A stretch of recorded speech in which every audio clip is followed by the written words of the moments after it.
So the beginning after the end के एक नए एपिसोड लेके मैं लौट आया हूँ। अगर आपने पिछले सारे एपिसोड्स नहीं देखे हैं जल्दी से देख लो, क्योंकि अब से वॉर चालू होने वाला है और आगे जो भी आने वाला होगा वो आप मिस ना करो। तो सब्सक्राइब करने के बाद बेल आइकन दबा देना। एपिसोड के शुरू में हम तेसिया को देखते हैं। एल्डरवेरियन उसे कहता है तुम मुझे कमांडर कहोगे, समझ गए ना। ये सुनते ही तेसिया बहुत खुश होती है, थैंक यू कहने लगती है। पर यहाँ पे एल्डरवेरियन उसे कंडीशंस देते हैं कि मैं जो भी कहूँगा वो तुम्हारे ग्रैंडपा के हिसाब से नहीं बल्कि तुम्हारे कमांडर के हिसाब से कहूँगा। और अगर तुम्हारे टीममेट्स को कभी लगा कि तुम अनवेल हो, तुम्हारी वजह से उनको प्रॉब्लम्स हो रहे हैं, तो फिर तुम्हें इमीडिएटली फाइट छोड़ के आना होगा। पर ये सब सुन के भी तेसिया बहुत एक्साइटेड थी। पर तभी एल्डरवेरियन उसके सेकंड फेज के बारे में कहते हैं कि अब तक उसने उसे मास्टर नहीं किया है और इसी वजह से उसे उस फेज को रेकलेसली यूज नहीं करना चाहिए। ये सुन के पता नहीं क्यों तेसिया थोड़ा सा दुखी होती है और गुस्से में आगे निकलने लगती है और कहती है मास्टर एल्दिर ने भी मुझसे यही कहा है, पर आपको चिंता करने की जरूरत नहीं, मैं जितना होगा उसको उतना ही अवॉइड करने की कोशिश करूंगा। और तभी एल्डरवेरियन उसे पीछे से बुलाते हैं और कहते हैं तेसिया, मैं फिर से तुमसे कह रहा हूँ, तुम मुझे अब से ग्रैंडपा नहीं बल्कि अपना कमांडर समझोगे। और हो सकता है लड़ाई के टाइम मैं खुद ना हो सके तो अपने किसी जनरल के द्वारा कोई भी ऑर्डर्स दूंगा तो वो सब तुम्हें मानना होगा। पर तभी तेसिया आके हक कर लेती है और कहती है हाँ ग्रैंडपा बिल्कुल। पर तभी वो उन्हें सैल्यूट करते हुए कहती है यस कमांडर, मुझे सब कुछ याद रहेगा।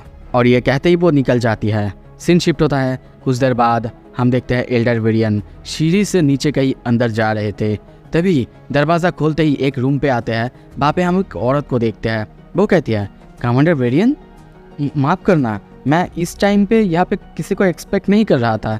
वेरियन कहता है कोई बात नहीं, तुम्हें माफ़ी मांगने की ज़रूरत नहीं, मैं बस इसे यहाँ पे देखने आया हूँ। वो औरत कहती है अगर मैं सच कहूँ वो फिजिकली बहुत ही अच्छी शेप में है पर फिर भी वो जाग नहीं रही हैं। और तभी एल्डरवेरियन उसे जाने के लिए कहता है। अब बैठता है उसके सामने और कहता है मेरे पुराने दोस्त, कैसे चल रहा है तुम्हारा इटर्नल स्लम्बर। और उसके सामने हम सिंथिया गुडस्काई को देखते हैं। वो अनकॉन्शियस है। अच्छा, यहाँ पे आपको अगर समझ नहीं आया वो अनकॉन्शियस क्यों है, क्योंकि उसको कोई वाव दिया गया था कि वो कभी भी अपने जगह के बारे में या फिर अल्क्रिया के बारे में कुछ भी रिवील नहीं करेगी, पर उसने कर दिया था और इसी वजह से वो यहाँ पे है। अब एल्डरवेरियन कहने लगता है मेरे पुराने दोस्त, मुझे नहीं पता तुम्हें पता भी था कि नहीं कि अल्क्रियंस वो स्टीम इंजन बना सकते हैं और उसके बाद अपने सोल्जर्स को तक उसमें ट्रांसपोर्ट कर सकते हैं। नहीं, तुम्हें पता होना नहीं चाहिए था, क्योंकि हम दोनों एक साथ थे ना। तब जब हमने एक साथ तिखाथियोस को देखा था तुम भी बहुत खुश थे। और वो अब तेसिया को उसने अब लड़ने का परमिशन दे दिया है, उस बारे में सब कुछ कहने लगता है। यहाँ तक कि अपने पुराने दिनों को भी याद करने लगता है जब वो दोनों एक साथ घूमा करते थे। और हमें यहाँ पे ये भी पता चलता है लॉर्ड अल्दिर उसने एल्डरवेरियन को ट्राई यूनियन का लीडर घोषित कर दिया है, क्योंकि उन सब में से सबसे ज़्यादा एक्सपीरियंस केवल एल्डरवेरियन ही है। और इसी वजह से सबको अब उनकी बात माननी ही होगी, या फिर मैं बोलूँ वो लोग अपनी मर्जी से ही उनको अपना लीडर बना चुके हैं। पर इस सब से भी एल्डरवेरियन इतना खुश नहीं था। वो अपने ही सामने अपनी बेटी, अपने पोती किसी को मरते हुए नहीं देख सकता। और यहाँ तक कि वो अपने दोस्त यानी सिंथिया के साथ बिताए हुए पास्ट के बारे में भी कहता है कि वो उसे जानता है और वो जानता है वो कभी भी दिखातेन के लिए बुरा नहीं चाहती हो कि लोग उसे बुरा समझते होंगे, पर वो सबसे ज़्यादा ताकतवर है क्योंकि वो एक अल्क्रियन होने के बावजूद अपने ही लोगों के खिलाफ चली गई। और यही सब कहते हुए वो उसे बाय कहता है और वहाँ से निकल जाता है। सीन शिफ्ट होता है। हमें कुछ दिन बाद की सीन दिखाया जाता है। हम देखते हैं एक बंदा बहुत सारे माना बीस्ट से फाइट कर रहा है और तभी वो अपने लीडर को बुलाता है। उनका लीडर और कोई नहीं बल्कि खुद तेसिया थी, जो कि बहुत ही अच्छी तरह से फाइट कर रही है माना बीस्ट से। और यहाँ पे सिर्फ तेसिया नहीं बल्कि उसकी पूरी टीम थी। हम और एक लड़की को देखते हैं जो कि उसी लड़के को कहती है अरे डॉर्ब्स, यहाँ पे तो फाइट शुरू मत करो। उनके सामने हम बहुत सारे माना बीस्ट को आते हुए देखते हैं। ये सब देख के तभी वही बंदी वो कहती है हे लीडर, मुझे लगता है कि हमें फॉल बैक करना चाहिए, यहाँ पे ये सब तो बार बार आते ही जा रहे हैं।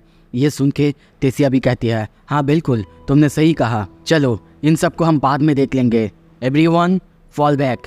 और ये सुनते ही सब कोई वापस तो आ ही रहे थे, पर तभी फिर से एक बंदा फाइट करना चालू करता है। और ये देख के तभी तेसिया उसे स्टार नाम के बंदे को ऑल आउट जाने के लिए कहती है और वो खुद भी उन पर अटैक करती है। अब अपने सामने से सबको हट जाने के लिए कहता है। इस तरफ तेसिया अपने वेन से सारे मॉन्स्टर्स को एक जगह बांध देती है और अब देखते हैं वो बंदा अपनी बंदूक से तैयार होता है और एक बहुत खतरनाक लेज़र बीम उन माना बीस्ट को मारता है, जिससे हम देखते हैं वहाँ पे जोरदार एक ब्लास्ट होता है और वो सारे के सारे माना बीस्ट वहीं पे मर जाते हैं। और अब तेसिया की टीम जीत चुकी थी, वो लोग खुश हो रहे थे। तभी डब्स नाम का बंदा वो स्टार्न को कहता है, और एक नया स्पेल तुमने मिक्स किया? वो कहता है हाँ बिल्कुल। हालांकि इसे रिकॉइल करना थोड़ा सा पेनफुल था। और अब सारे माना बीस्ट को मारने के बाद वो सब वापस आ रहे थे, पर तभी उन्हीं में से एक बंदा खाने की बात करता है, जो कि शायद बहुत बुरा था क्योंकि इस खाने का नाम सुनते ही सभी अपना मुंह बना लेते हैं।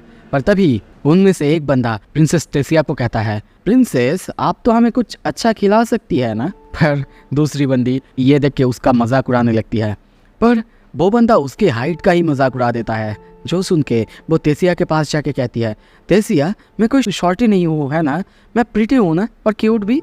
और ऐसे ही हंसी मजाक करते करते हम देखते हैं वो लोग एक गेट के पास आ चुके हैं। एक बंदा उन सबको देखने के बाद गेट को ओपन करता है और कुछ ही देर बाद हम वहाँ पे फाइनली उनको अब डेंजन्स के बाहर देखते हैं। वहाँ पे बहुत सारे लोग थे जो कि यहाँ पे टेंट में थे। अब तेसिया सबको कहती है, ओके देन सबको वर्शअप कर लो। कुछ देर बाद हम देखते हैं नहाना ख़त्म हो चुका है। तेसिया को देखते हैं, उसके सामने उसके टीममेट्स को देखते हैं, वो लोग सब बहुत ही अच्छे से एंजॉय कर रहे थे। और ये देख के तेसिया खुश होती है और सोचती है हम लोग बहुत दूर आ चुके हैं। देखते देखते 3 महीने गुजर गए। तभी पीछे से आवाज आता है, तेसिया तेसिया।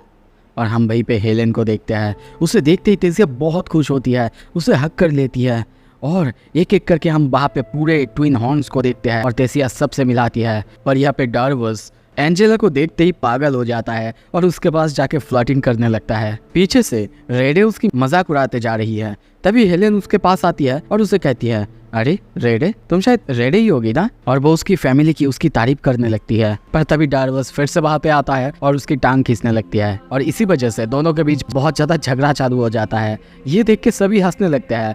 तभी हेलेन कहती है, अरे तुम दोनों तो बिल्कुल आर्थर और तेसिया जैसे ही हो, हमेशा लड़ते रहते हो। और ये सुन के सभी हंसने लगते हैं और तेसिया चुपचाप सबकी तरफ देखने लगती है। और इस तरफ हम स्टार्न को भी देखते हैं, वो भी अपने हथियार लिए वहीं पे खड़ा हुआ सब कुछ देख रहा था और हंस रहा था। पर तभी वहाँ पे डार्डन आता है, उसका जो हथियार वो देखता है और वो उसकी तारीफ करने लगता है।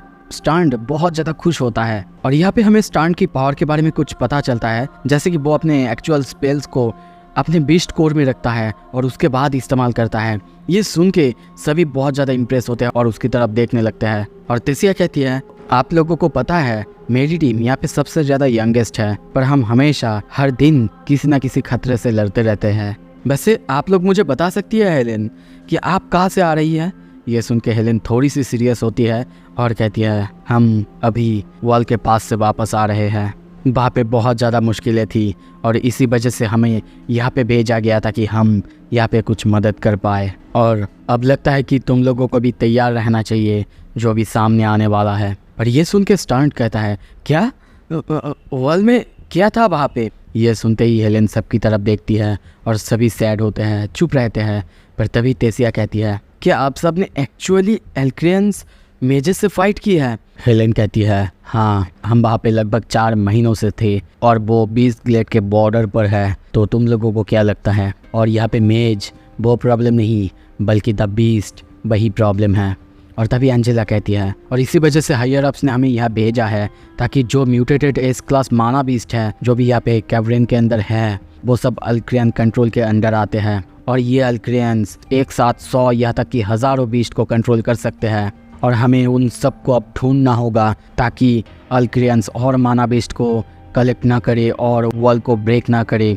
ये सुनते ही सभी पूरी तरह से डर जाते हैं और हमें यहाँ पे पता चलता है जो भी म्यूटेंट माना बीस्ट है उन्हें अल्क्रियंस द्वारा ही कंट्रोल किया जा रहा है और वही मोस्टली उसी डेंजन का रूलर्स होते हैं। और यहाँ पे वो लोग ये भी बताते हैं जब तक ये माना बीस्ट एग्जिस्ट करेंगे इनके स्पीसीज इन्हें ही फॉलो करेंगे। तुम लोगों को पता है डेंजन्स के अंदर बहुत सारे माना बीस्ट हैं जो कि बहुत खतरनाक है, जिन्हें अल्क्रियंस कंट्रोल कर रहे हैं और जो वर्ल्ड की तरफ आगे बढ़ रहे हैं। जिस डेंजन में मैं और मेरी टीम गए थे वो एक एस क्लास म्यूटेंट बीस्ट का था और वहाँ पे जाके जीतना सच में बहुत ज़्यादा क्रूशल था। और ये सब सुन के तेसिया कहती है, मुझे और बताइए मुझे हेलेन इस बारे में। ये सुन के एडम को पता नहीं क्यों बहुत ज़्यादा गुस्सा आ जाता है और वो आके कहती है, प्रिंसेस ये कोई तुम्हारी रातों की कहानी नहीं है जो कि तुम्हारी नानी तुमको सुनाया करती होगी और इसमें तुम्हें मज़े आएगा।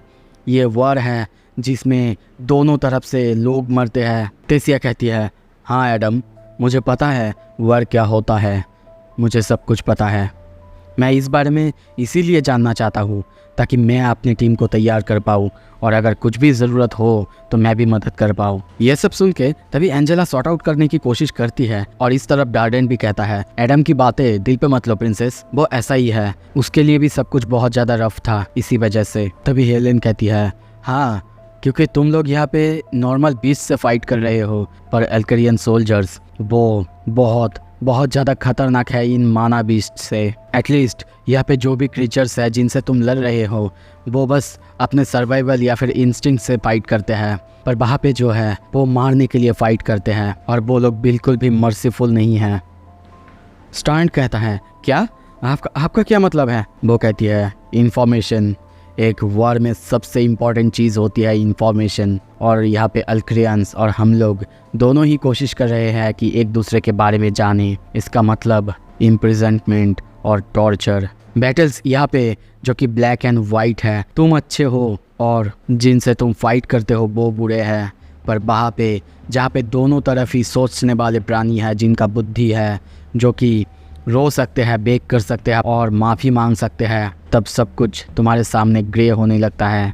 और ये सुन के तेसिया स्टैंड दोनों चुप हो जाते हैं। वो लोग कहने लगते हैं, और तब सबसे ज़्यादा मुश्किल चीज़ ये होती है तुम्हारे सामने कि तुम गलत और सही को पहचानो, और वही सबसे ज़्यादा मुश्किल होता है। तेसिया कुछ कहती पर तभी वहाँ पे कोई गिर जाता है। एक सोल्जर कहने लगता है कि उसे मेडिकल की ज़रूरत है और ये देख के हेलेन पूछती है, क्या यहाँ पे ऐसा नॉर्मली होते रहता है? वो कहती है, नहीं ऐसा नहीं होता। सीन शिफ्ट होता है, अब हम शायद उनके मेडिकल रूम पे देखते हैं। तभी वहाँ पे प्रिंसेस एंटर करती है। उसे देखते ही एक बंदा कहता है, प्रिंसेस आप यहाँ पे क्या कर रही है? क्या आपको कुछ हुआ है? तभी पीछे वो हेलेन को देखते ही बहुत ज़्यादा खुश होता है और उसके साथ हैंडशेक करता है, और वो यहाँ पे क्यों आया है इस बारे में भी वो पूछता है। तभी दूसरी तरफ हम देखते हैं एल्डर एल्ब्रेदा नाम की एक औरत, वो तेसिया को देखते ही कहती है, अरे प्रिंसेस तुम यहाँ पे शायद कुछ जानने आई होगी ना? ये सुन के तेसिया हंसने लगती है और तभी वो स्टैंड को काम के लिए यानी हर्ब्स और सब कुछ को रखने के लिए बुलाती है। तभी वहाँ पे हेलेन कहती है, मैम आप बुरा मत मानिएगा, हमें सुपीरियर्स को फीडबैक भेजना होता है। मुझे लगा अंदर क्या चल रहा है उसका सबसे अच्छा अपडेट इसी बंदे के पास होगा। तभी हम वहाँ पे एक बंदे को अनकॉन्शियस देखते हैं, पर वहाँ पे डॉर्गो यानी वही बंदा वो कहता है, हमें नहीं पता कि ये कब तक उठेगा। इसे देख के लगता है ये किसी से डर के बहुत ज़्यादा भागा होगा, पर तभी वो बंदा उठ जाता है और उनको सामने देखते ही चिल्लाते हुए कहता है, व्हाट, मैं कितने देर तक यहाँ पे सोया हुआ था? डॉर्गो उसे शांत कराते हुए कहता है, काम डाउन स्लेयर, तुम बस 10 मिनट या फिर उससे थोड़ा सा ज़्यादा सोए थे। एल्डरा वो उसे कुछ पीने के लिए देती है। वो पीते ही जब उससे डॉर्गो पूछता है, तुम्हारे बाकी टीममेट्स कहाँ है? वो बंदा ये सुनते ही चुप हो जाता है और कहता है, वो सब मर चुके हैं, सब के सब, मैं ही हूँ जो कि सिर्फ बचा हुआ हूँ। और वो अब बताने लगता है, उनके साथ मेरा थोड़ा सा झगड़ा हुआ था जिस वजह से मैं अलग हो गया था, पर बाद में मुझे खुद बुरा लग रहा था और इसी वजह से मैं उनके पीछे पीछे आया, पर कुछ ही देर बाद जब वहाँ मैं पहुँचा मैं पूरी तरह से शॉक हो गया था। वहाँ पे लगभग 100 या फिर उससे ज़्यादा माना बीस्ट थे जो कि उन्हें चीर रहे थे, फाड़ रहे थे और खा रहे थे। मैं किसी तरीके से वहाँ पे छुपा रहा, मैं लकी था, पर मैं वहाँ पे कोशिश करता टेलीपोर्टेशन गेट को ओपन करने का, पर फिर भी मैं रिस्क नहीं ले सकता था क्योंकि अगर उन सारे माना बीस्ट ने वहाँ पे उस गेट को डिस्ट्रॉय कर दिया तो फिर पूरी तरह से सब कुछ ख़त्म हो जाएगा, और इसी वजह से मैं वहाँ से भाग आया। ये सुनते ही डॉर्गो कहता है, क्या तुमने अभी क्या कहा? Teleportation gate? तुम्हारा मतलब? वो कहता है, हाँ वहाँ पे उनके पीछे एक बहुत बड़ी सी गेट थी, जैसे कि उस गेट को वो लोग प्रोटेक्ट कर रहे थे। हाँ सर, हमने शायद ढूंढ लिया द एस क्लास म्यूटेंट की गुफा को। सो इसी के साथ ये एपिसोड यहाँ पे ख़त्म होता है। अगला एपिसोड जल्दी आएगा, लेकिन हाँ सब्सक्राइब करना मत भूलना ताकि नए एपिसोड आने के बाद सबसे पहले आपको पता चले। Thank you so much, stay tuned.